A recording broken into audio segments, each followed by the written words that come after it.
रामकृष्ण हरी मंडळी, आपल्या भक्ती चॅनलमध्ये तुम्हा सगळ्यांचं मनापासून खूप खूप स्वागत आणि तुम्हा सगळ्यांना दिवाळीच्या खूप खूप शुभेच्छा।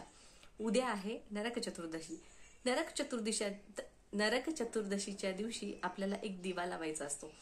आता बघा, हा दिवा कशासाठी लावायचा, तर आपल्या घराची चारही दिशांनी भरभराट व्हावी, त्याचबरोबर आपल्या घरातलं दारिद्र्य नष्ट व्हावं, यासाठी आपण हा दिवा लावत असतो।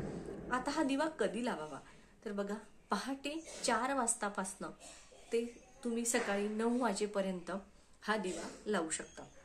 आता बघा, तुमची सकाळची आंघोळ वगैरे साफसफाई करून आंघोळ वगैरे झाल्यानंतर लगेचच तुम्ही हा दिवा लावू शकता, किंवा मग तुम्ही देवपूजा झाल्यानंतर देखील हा दिवा लावू शकता। आता बघा, दिवा तुम्ही मातीची पणती देखील घेऊ शकता, मात्र शक्यतो तुम्ही कणकेच्या पिठाचा दिवा बनवा। तुम्हाला बघा, कणिक मळताना त्यामध्ये हळद टाकायची आहे, म्हणजे पिवळसर दिसेल अशा पद्धतीने आपल्याला तो दिवा बनवायचा आहे। थोडीशी हळद टाकून तो दिवा बनवायचा। दिवा बनवताना तो चौमुखी बनवायचा, एकमुखी नाही, तर आपल्याला चौमुखी दिवा बनवायचा आहे, चारही दिशांनी बाती होतील अशा।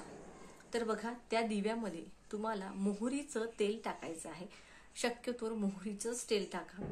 आता मोहरीचं तेल तुमच्याकडे नाहीये तर तुमच्याकडे जेही तुम्ही पूजेसाठी तेल वापरता, तिळाचं तेल असेल किंवा गोडे तेल असेल, कुठलंही तेल असेल, ते तुम्ही त्यामध्ये टाकू शकता।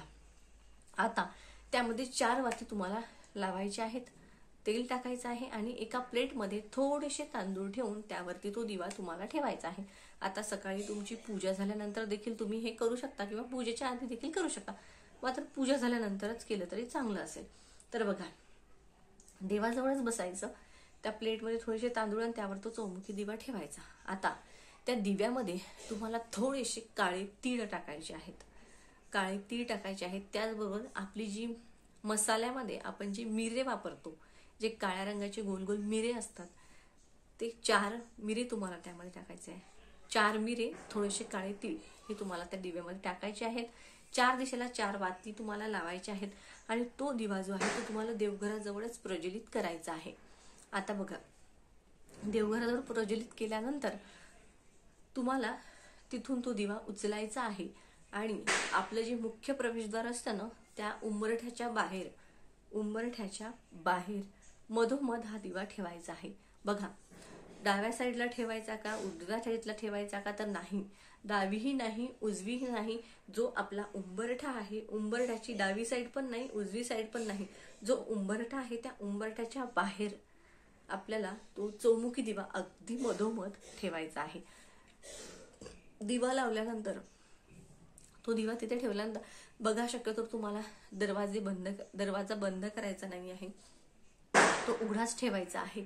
आणि आता बघा, हा दिवा लावला तर म्हणजे असं नाही की आपल्याकडे आपोआप खूप सारे पैसे येतील। तुमच्यावर कर्ज असेल, तुम्ही खूप प्रयत्न करताय, बघा कधी कधी असं होतं ना की आपले मिस्टर खूप प्रयत्न करत असतात, खूप काम करत असतात, पण त्यांना त्यामध्ये यशच मिळत नाही, आपल्याला नशिबाची साथ मिळत नाही। आपले जे काही प्रॉब्लेम्स आहेत ते सॉल्व्ह होण्यामध्ये आपल्याला नक्कीच याचा फायदा होईल, आपल्या घरातील दरिद्रता नष्ट होईल, चारही दिशांनी माता लक्ष्मी आपल्या घरामध्ये प्रवेश करेल, अशा उद्देशाने, अशा भावनेने आपल्याला तो दिवा आपल्या मुख्य प्रवेशद्वाराच्या बाहेर, उंबरठ्याच्या बाहेर अगदी मधोमध लावायचा आहे।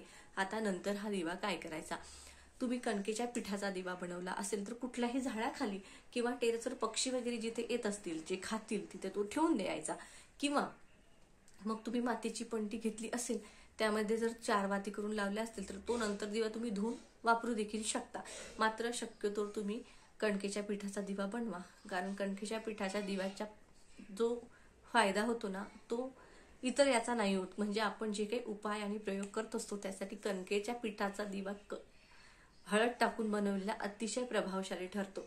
तर बघा, हा उपाय तुम्ही करून बघा, तुम्हाला याचा नक्कीच फरक जाणवेल।